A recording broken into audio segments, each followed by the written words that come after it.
미니스커트를 입고 샬랄랄랄라 이러면서 이제 돌아다니는 게 또 대학이에요. 같은 서울인데도 그 선생님은 이제 재수를 노량진 이제 재수 단과 뭐 그때는 그런 학원에서 있었는데 그 노량진의 기운과 신촌의 기운이 완전히 달랐던 그런 기억이 있어요. 정말 힘듭니다. 그리고 재수를 하면 애들이 어떤 심리가 생기냐면 처음에는 이제 애들이 열심히 해요. 나 재수할 거야. 이제 1월달부터 열심히 해. 이제 1월달부터 열심히 하다가 봄이 돼.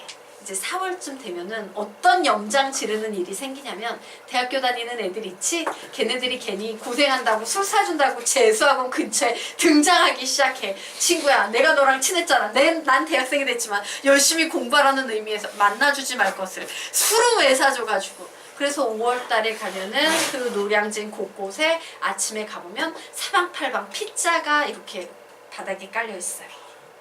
아, 모르는구나. 이러면 이제 피자 아파 뭐 이런 거 나오거든요. 예, 열받는 거야. 너무 부럽고 짜증나는 거지. 열받아가지고 이제 5월달부터 재수생들이 술을 마시기 시작해. 그래서 5월달부터 마시면 또 시험을 못 봐서 삼수한다? 그럼 또 열받아가지고 또 사수한다? 인생이 그런 겁니다. 그래서 어차피 공부할 거면요, 지금 악착같이 정말 죽을 둥 살둥 하십시오. 그냥 독해지는 수밖에 없어요. 근데 독한 자에겐 축복이 있는 거야. 뭐가 있냐면요, 선생님이 학생들을 되게 오랫동안 많이 이렇게 가르쳐 오면서 관찰을 해보니까 이런 친구들이 있어요. 정말 꾸준해. 정말 최선을 다해서 성실해. 그 성실함은요, 머리를 이겨요. 머리를 이겨내는 성실함이 있어요. 그 머리를 이겨내는 성실함이 언제 발현돼? 수능 시험장에 가서 발현이 돼. 항상 얘는 좀 깔랑깔랑 이제 노는 애들 있잖아요. 난 머리 좋아 이러면서 난 좀만 해도 공부 잘해. 공부 잘하는 걸 어쩌라고 이렇게 노는 친구 있어. 밑에서 2인자 정말 묵묵히 곰처럼 공부만 해. 남들이 보면 정말 안타깝지? 근데 항상 이 성적은요, 막판에 뒤집혀요. 놀랍지? 네. 이건 정말 진실이에요. 그 성실의 힘이 누적돼서 어느 날 폭발해버리는 게 수능 시험장에서 폭발을 해버리는 거야. 그러니까 정말 성실하게요. 그런 생각으로 공부하세요. 선생님 재수할 때 무슨 생각을 했냐면, 선생님은 솔직히 재수라는 걸 하기 전까지는요, 굉장히 끈기가 약한 학생 중에 하나였어요. 일명 나 머리 좋아.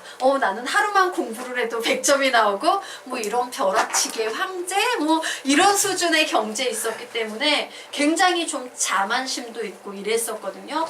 그런데 나중에 선생님이 어른이 돼가지고 연세대학교를 딱 들어가가지고 느꼈던 게 뭐냐면, 머리만 좋고 성실하지 않은 애들은요, 사회의 쓰레기야. 써먹을 데가 하나도 없어. 예, 성실하지 않은 애는 써먹을 데가 진짜 하나도 없는 거예요. 그래서 나는 이제 성실하겠다고 도서관에 갔어. 근데 다른 애들을 보면 정말 365일 도서관에서 뭔가를 공부해. 근데 나는 성실하지 않기 때문에 도서관에 가면 이제 3시간 뒤면 졸음이 오기 시작하고 이제 막 몸이 꼬이기 시작하고, 인간이 어떻게 저기에서 10시간을 앉아있나 싶고 뭐 이러면서 이제 막 반성을 하다가 뭐가 잘못됐지? 이랬더니까 그래, 난 첫 단추를 잘못 꼈어. 고등학교 때 너무 내 머리만 믿었던 것 같아. 거기에서 열정도 없고 성실하지도 않으니까 아무것도 이룰 수 있는 게 없지. 그래, 난 오늘부터 성실할 거야. 이래가지고 갔던 곳이 재수학원이었던 거야. 예, 고등학교 때 잘못 꼈던 첫 단추를 다시 껴서 인생을 시작하려고요. 그리고 그 1년 동안 정말 성실하게 하고 났더니 나는 되게 불성실한 학생이었는데 그 이후로는 완전히 다른 인간이 된 거예요. 나는 갑자기 되게 성실한 학생으로 등록하면서 인생이 마구마구 풀려나가기 시작하는 거예요. 선생님의 인생은 어느 정도 그 성실이라는 거 하나를 딱 잡아채는 순간 어느 정도 바뀌었는지 얘기를 해볼까요? 선생님은 연대를 다닐 때 선생님 부모님은요, 20살 이후 독립이었어요. 우리는 딸들은 안 가르쳐. 우리 집은 아들이 귀한 집이야. 둘째 딸? 너 같은 애는 별로 필요 없으니까 너는 딱 20살 이후에 알아서 생존해라 이랬어요. 그래서 선생님 20살 때 첫 번째 아르바이트가 뭐였는 줄 알아요? 예, 3월 14일인가? 발렌타인데이인가? 그런 거 있지 않니? 발렌타인이야? 화이트야? 뭐 그런 거 있잖아. 3월 달에 아마 화이트데이였던 것 같기도 해. 예, 화이트데이 때 돈이 없는 거야. 대학은 붙었는데 부모님의 경제적 지원이 없는 거야. 그래서 돈을 벌어야겠다 이래가지고선 뭘 해서 돈을 벌까 했는데 야 정말 20살짜리가 학교에서 공부만 하다가 딱 서울에 와가지고 갑자기 돈을 벌어야 돼. 근데 연대를 다녔음에도 불구하고 아르바이트가 없는 거예요. 인맥이 있어야지 뭐 가외도 연결이 될 거 아니야. 그래서 첫 번째 안 되겠다. 꽃을 팔아야겠다 이래가지고 신천에 그 꽃 있죠? 강남역에서 장미꽃 같은 걸 떼다가 포장을 열심히 선생님이 손재주 되게 좋거든. 이쁘다 막 이래서 그 포장을 노점에 앉아가지고 만들어가지고 판 거예요. 꽃 한 송이에 3,000원씩 이렇게 우산 포장이라고 있어. 이런 우산 포장을 해가지고 판 거야. 그런데 그날 장사를 종치게 한 인간이 하나 있어. 박명수라고 아십니까? 그 코미디언이 갑자기 딱 나타나가지고 한 송이씩 넣어뒀거든? 그러니까 내가 돈 더 줄게요. 15송이를 넣어주세요. 이래서 선생님은 아무 생각 없이 정말 순진했지? 15송이를 넣고서는 아마 그 꽃값을 선생님이 한 2만 원 정도 받았던 것 같아. 그리고 깨닫게 된 거야. 아씨 15송이를 이렇게 팔았으면 훨씬 많은 돈을 벌 수 있었는데 이 사람한테 15송이를 다 주고 나니까 이제 나는 장사를 하겠다는 원대한 꿈을 갖고선 장사를 했는데 박명수 때문에 돈도 못 벌고 그날 이제 쫑친 거지. 그래서 그 이후에 선생님은 어떻게 했어요? 별별 아르바이트를 사실은 다 했어요. 먹고는 살아야 되니까 부모님은 돈을 안 주시고. 그래서 어떤 아르바이트? 학교에 가면은 이제 교수 식당 아르바이트를 해서 식당에서 요거 막 나르고 청소하고 이런 알바도 있고, 자판기 아르바이트 이래가지고 자판기 커피 이런 거 있죠? 코코아 이런 거 갈아주는 아르바이트부터 별별 아르바이트를 다 했어요. 예. 그랬는데 선생님이 이제 엄청 성실하게 열심히 이제 공부를 하고 재수학원에서 이제 갈고 닦고 나서 이제 서울대를 딱 가니까 이제 그 서울대 옆쪽이 강남하고 그리 멀지 않거든요. 2호선 타고 거기에 가니까 이제 옆에 대치동이라고 있는 거야. 근데 선생님 남자친구가 서울대 딱 들어갔을 때 남자친구가 고대 법대 다니는 남자친구였는데 고대 법대 다니는 남자친구였는데 그 친구가 이제 자기 사촌 여동생을 가르치라고 해서 가르친 거예요. 근데 이런 수학을 가르치고 있으니 막 잘 가르친다고 난리가 났겠지? 그래서 갑자기 선생님이 온갖, 선생님은 일을 정말 잘해요. 분식집 알바부터 못하는 알바가 없어. 되게 잘하는데 갑자기 가외의 길로 다 발을 들이게 된 거지. 그래서 선생님이 서울대에 가서 가외를 했을 때요, 대치동에서 가외를 할 때요, 적게 벌 때는 500, 많이 벌 때는 800만 원 정도를 한 달에 벌었었어요. 가외를 8개 정도를 했어요.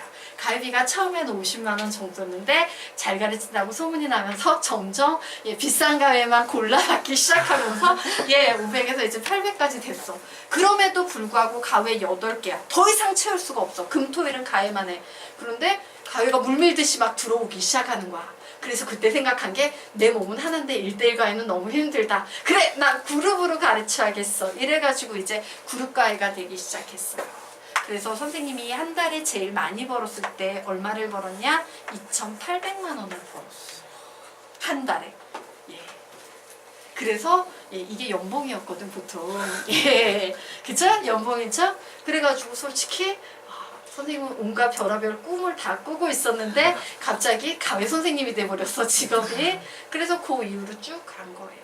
이게 한 끗 차이인 거야. 연대 되게 좋은 학교잖아, 그치?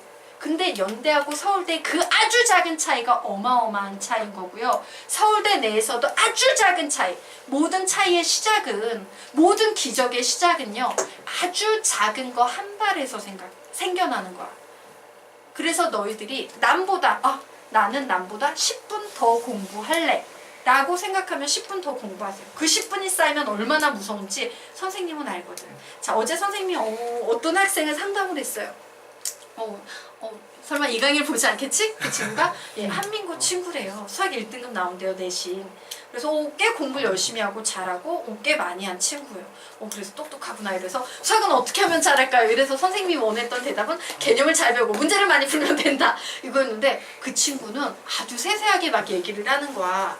그 짜투리 시간을 활용해서 수학 공부를 어떻게 하면 잘할 것인가에 대해서 선생님한테 너무 막 얘기를 하는 거예요. 매우 공감하지만 선생님은 상담을 빨리 끝내야 됐기 때문에 얘기를 끊기는 했는데 그 친구는 실제로요, 5분, 10분짜리 짜투리 시간을 굉장히 알뜰하게 챙겨서 공부를 하고 있는 거예요. 우리에겐 그런 게 필요해요. 선생님은 어떤 식으로 공부를 했냐면요. 고등학교 때 좀 그래 내가 날라려도 보통 일반 학생들보다 공부를 열심히 했어요. 자, 선생님이 국어 공부를 해야 돼. 지금 국어를 이제 수능 국어를 준비해야 되니까 국어 공부를 해야 돼. 근데 국어가 어디에서 나올지 모르잖아. 시도 되게 방대하고, 그죠? 막 그 서점에 가가지고 수능에 나오는 시모음, 수능에 나오는 소설모음, 수능에 나오는 수필모음 이런 거 이만큼 있잖아요. 그걸 어떻게 선생님이 읽었냐면요. 평소에 그걸 갖고 공부를 한다 그러면 미친 거야. 너무 양이 많으니까. 그래서 항상 침대 위에 그런 책을 하나씩 놔둔 거예요. 그리고 이제 잠잘 때가 되면은 선생님이 난 자야지? 응? 이렇게 자지 않거든. 조금 이제 막 이렇게 뒤척뒤척 막 이러다가 자잖아. 인간이 한 5분, 빨리 자야 5분 걸리잖아. 그 5분을 이용해서 그 책을 읽었어요. 거기에 이렇게 하면은 책을 이렇게 읽다가 보면 책 읽으면 졸려요. 책 읽으면 졸리니까 수면제 잘 온다 이래서 읽다가 이렇게 자면 엄마가 항상 와가지고 얘 5분 지나니 자고 있구나 이러고 불 꺼주고 요거를 3년 동안 했어요. 고1 때부터 고3 때 그 수능 시험 볼 때까지 3년 동안 했어요. 어떤 일이 발생했어요? 보통 사실은 국어에서 제일 어려운 파트는 시거든. 그 축약돼 있어서 그 시를 한번 내가 읽은 경험이 있고 시의 그 시대적 상황이나 이런 거 설명을 한번 읽으면 풀기 되게 수월하지만 그런 시대적 상황 하나도 모르는 생뚱맞은 시가 나오면 맞힐 확률이 극히 떨어져요. 근데 선생님은 보는 지문마다 보는 문제마다 다 본 적이 있는 거야. 얼마나 시험이 쉽겠니? 공부는 그렇게 하는 거예요. 내가 자기 전에 챙겨놓은 5분이 국어 점수가 되는 거야. 알겠나? 네, 그래서 악착같이 버려지는 짜투리 시간 이용하십시오. 선생님, 좀 더러운 얘기여서 매일 말은 못하고 애들한테 아주 순화된 표현으로 이런 표현을 써요. 얘들아, 이 책은 화장실에 들고 가가지고 앉아서 봐도 돼. 이래. 좀 심한 표현으로. 똥 쌀 때 3분! 그 3분 동안 우리는 3페이지를 볼 수 있어. 공부는 그렇게 하는 거야. 웃기죠? 웃기죠? 선생님이 알고 있는 요 얘기 하나 해줄까? 선생님이 알고 있는 굉장히 놀라운 친구가 하나 있어요. 나보다 더 독한 친구가 하나 있어. 이름이 임대균이에요. 임대균이에요. 그런데 선생님 사람 이름 기억 못하거든? 유일하게 선생님 동기 중에 기억하는 이름이 임대균이야. 얘가 아마 그쪽에서 일을 할 거예요. 자소서, 자기소개서 같은 거 있죠. 진로교육 같은 거 강사예요. 아주 유명한 학교들 진로교육 강사로 가서 하고 자기가 이제 일한 고1 때부터 그 진로를 이렇게 만들어가는 그런 선생님으로 이제 일을 하고 있는 요런 친구가 하나 있거든요. 그래서 여러분이 혹시 나는 진로 관리를 좀 고1 때부터 해서 일관된 진로로 고등학교 3학년이 됐을 때 원서를 넣었을 때 좀 수시 모집 같은 데서 학생 종합부에서 좀 남들보다 확연하게 좀 뭔가 다른 뭔가를 해서 합격 가능성을 높이고 싶다라고 하면 공부도 중요한데요. 요런 업체를 이용하는 것도 되게 중요해요. 자, 기억이 안 나. 혹시 관심 있는 사람들을 위해서 얘기해 줄게. 대학인인가? 어쨌든 임대균 쳐봐. 임대균 치면은 막 이런 이제 나오면서 대학 자소서 이런 게 나오면 바로 이 친구거든요. 되게 똑똑한 친구예요. 아주 글도 기가 막히게 잘 쓰고 머리도 굉장히 비상한 친구가 있거든요. 이 친구 어떤 식으로 공부를 했냐면요. 고등학교 입학했을 때 전교 40등으로 입학했어요. 자, 대학교 입학할 때, 즉 수능 시험에서 전교 1등으로 졸업했어요. 전교 40등이 전교 1등이 됐어. 어떻게 했냐면 감동적이었어요. 초시계 있지? 너희는 스마트폰이 있는데 옛날에는 초시계로 공부를 했었어. 선생님 때는 초시계로요. 정말 열정적으로 공부를 할 때만 시간이 가게 하는 거야. 그리고 조금만 놀면 멈춰버리는 거야. 그래서 그 초시계 시간을 어떻게? 누적시키는 거예요. 그래서 이 친구가 3년 동안 한 게 뭐냐면 하루에 1초라도 어제보다 공부를 더 하지 않으면 안 잤어요. 하루에 1초라도 갱신을 한 거야. 내가 8시간 공부했으면 그 다음 날에는 8시간 1초라도 공부를 한 거야. 그래서 이렇게 3년을 계속 늘려나갔어. 나중에 어떻게 됐겠어? 14시간이 넘어간 거야. 아주 열정적으로 14시간 공부는요. 고시생도 못해. 이건 진짜 힘든 거거든. 근데 그걸 해내기 시작하니까 40등에서 전교 1등이 된 친구가 있었어요. 이 친구 이런 얘기를 하더라고요. 그 누나였으니까 선생님이 재수를 연대 다니다 서울대 갔으니까 얘가 좀 어렸죠. 누나, 저는 그래서요 고등학교 때 그 초식해가지고 누적시켜서 이제 공부를 하면서요 나중에는 화장실 가는 시간도 아까운 거예요. 왜? 내가 화장실에 가서 시간을 너무 오래 낭비하면 내 잠자는 시간이 그만큼 줄어드니까 너무 아까워서 정말 참다가 진짜 내가 화장실을 가야겠다라고 결심한 그 노는 시간 있지? 그 노는 시간이 되면 종이 딩동댕동 하면 미친 듯이 달려가서 1번으로 일을 보고 왔대. 왜? 혹시라도 거기에서 어설픈 친구들 만나서 얘기를 해야 되는 상황이나 혹시라도 줄을 서서 기다려야 되는 그런 비극적인 시간 낭비의 그런 순간을 방지하기 위해서 1번으로 시야를 하고 돌아와서 공부를 했다. 이랬던 친구가 있었어요. 그리고 한마디 더 해줄까? 대학을 가려면요. 좋은 대학을 가십시오.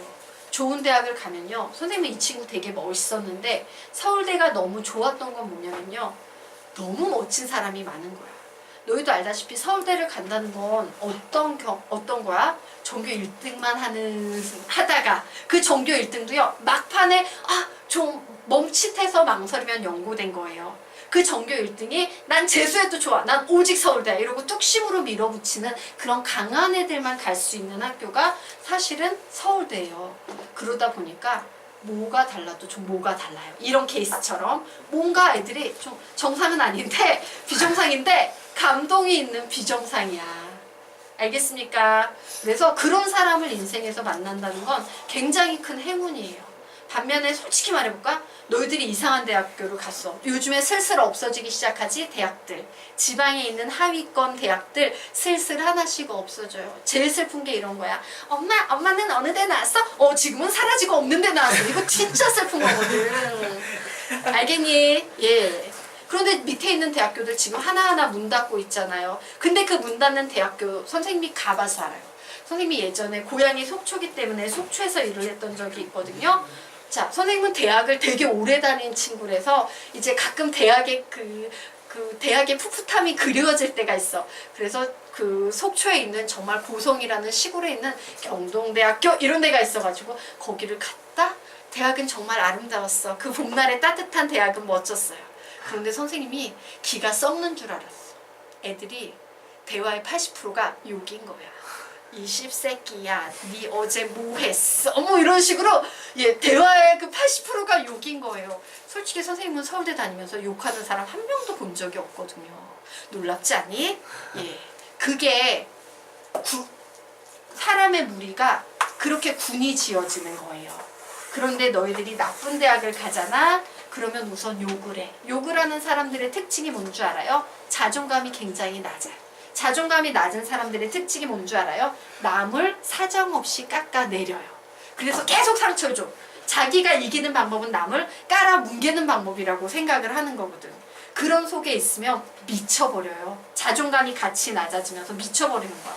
그래서 선생님은 예전에 인도 여행을 다니다가 그래서 미쳐가지고 정신과에서 치료를 받다가 이러면서 인도에 왔던 그런 여학생도 만난 적이 있었어. 그래서 인생은 그런 거야. 지금 너희들이 공부를 해서 뭔가를 성취해내서 너희들이 원하는 대학을 간다면 너희들이 지금 생각하는 것보다 훨씬 많은 걸 누릴 기회가 되기도 하고 너희들이 지금 삐리삐리하게 이도저도 아니고 되게 비실비실하게 아무것도 못 성취하면서 정말 비리비리하게 대학을 가면은 딱 그만큼의 인생의 수준이라는 게 기다리고 있을 거라는 거예요. 알겠습니까? 그래서 최선을 다하십시오. 한 끗 차이야. 자, 그러면 우리가 지금부터 극대극소, 극대값, 극소값 보도록 하겠습니다. 자, 극대극소의 정의 보도록 할게요. 자, 그래프가 이와 같이 나와 있을 때요.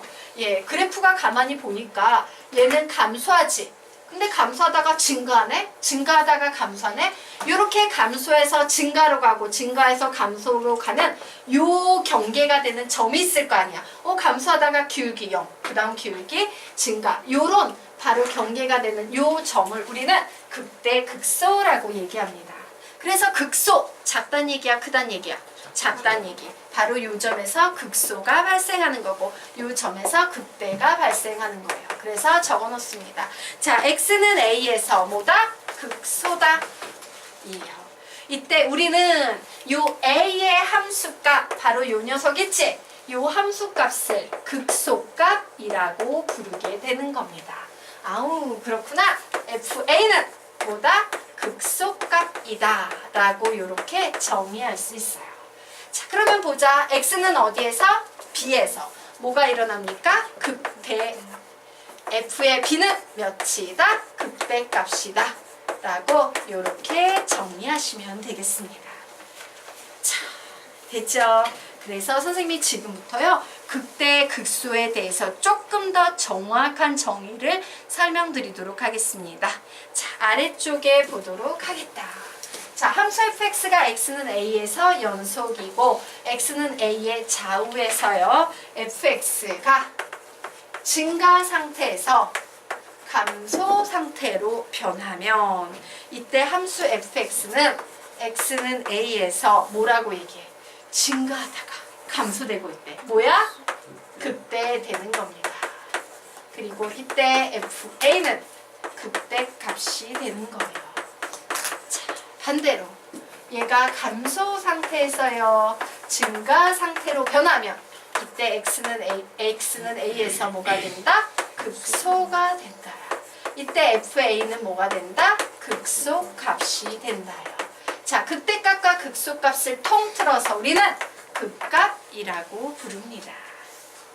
자, 됐나요? 예.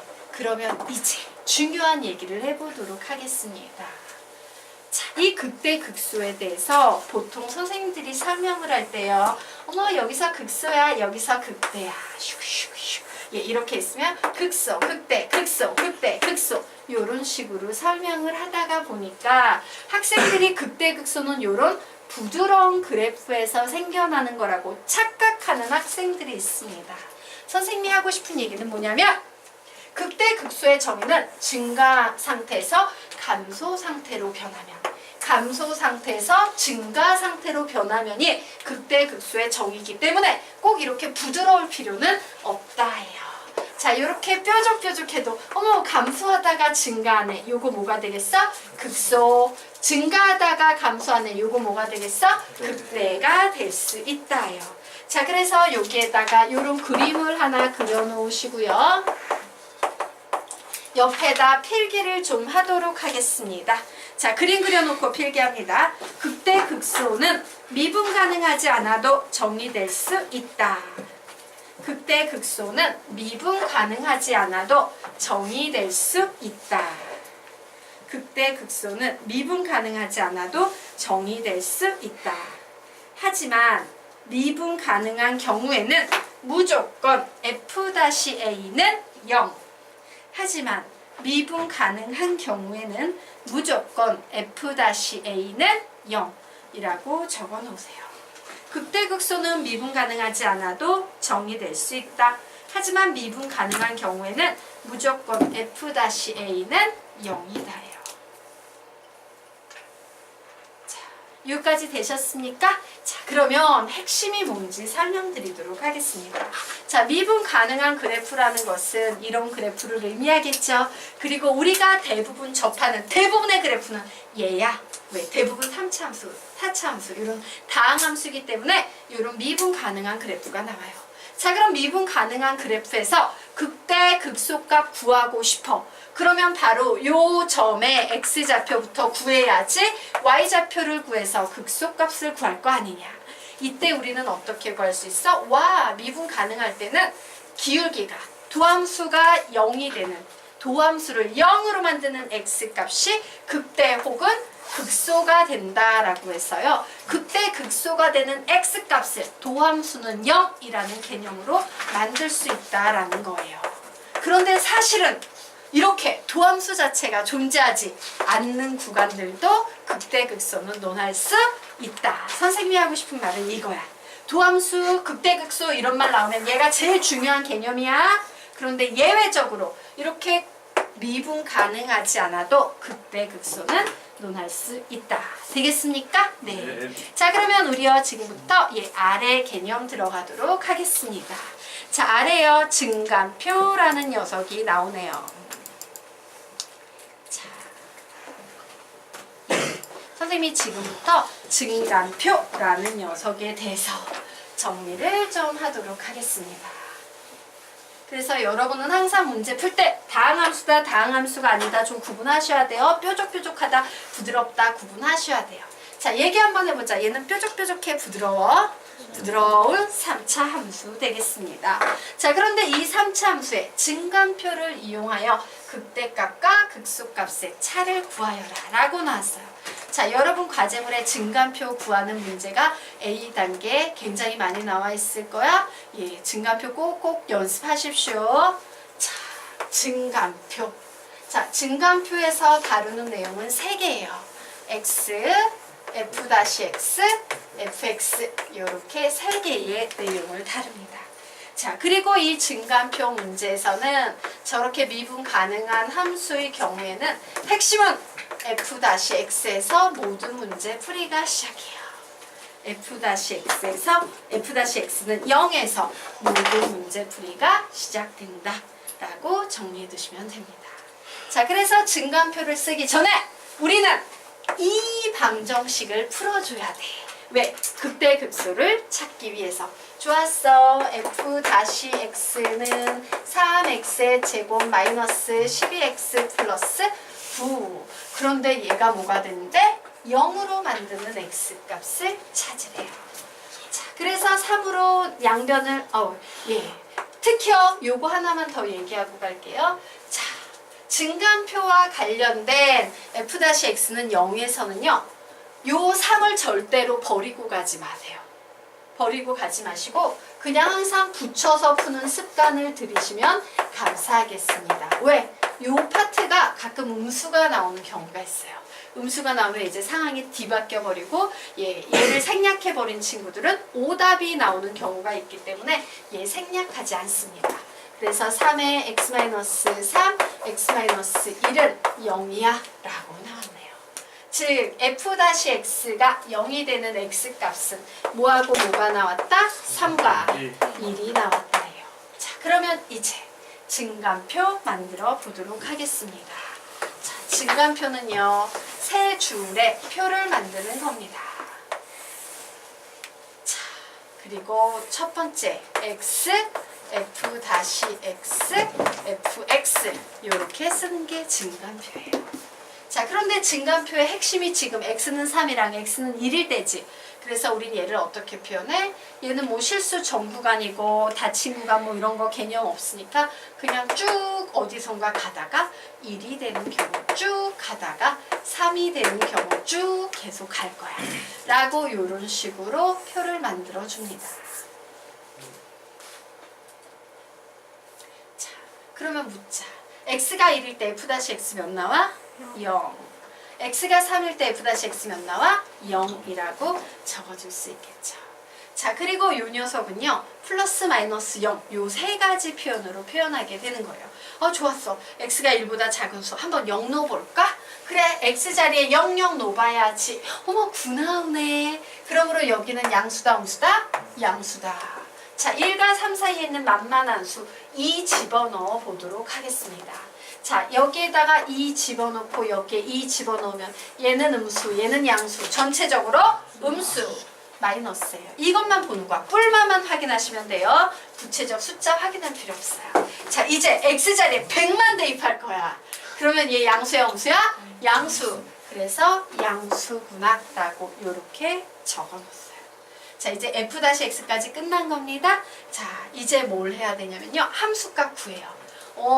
원래 함수의 x자리에 1을 한번 대입해 봐야지. 1 대입하면 1 마이너스 6 플러스 9 플러스 1 해서 몇 나오겠습니까? 5 나오니까 이게 5 이렇게 써주는 겁니다. 자, 이제 x자리에 3 대입해 봅니다. 27 마이너스 54 플러스 27 플러스 1 해서 몇 나오니까 1이라고 써줘요. 자, 여기까지 됐지? 그리고 나서 이 플러스 기호에 대해서 우리는 얘는 기울기가 이렇게 올라가는 거야. 마이너스네? 내려가는 거야. 플러스네? 올라가는 거야. 라고 이와 같이 표현을 해주는 걸 우리는 증간표라고 부릅니다. 이 증간표를 그리는 이유는, 증간표를 사용하는 이유는 뭐냐면요. 결국엔 그래프 그리려고 하는 거예요. 되겠습니까? 자, 그래서 그래프 그려보도록 할게요. 자, x가 1일 때 fx 몇 나온대? 5가 나온대. 여기 5, 여기 1 이렇게 했어. x가 3일 때 fx 몇 나온대요? 1이 나온대요. 여기 1 이렇게 됐어요. 근데 그래프가 어떻대? 증가, 감소, 증가래. 그러므로 얘는 뭔지 몰라도 이와 같이 생긴 그래프가 되겠구나 라고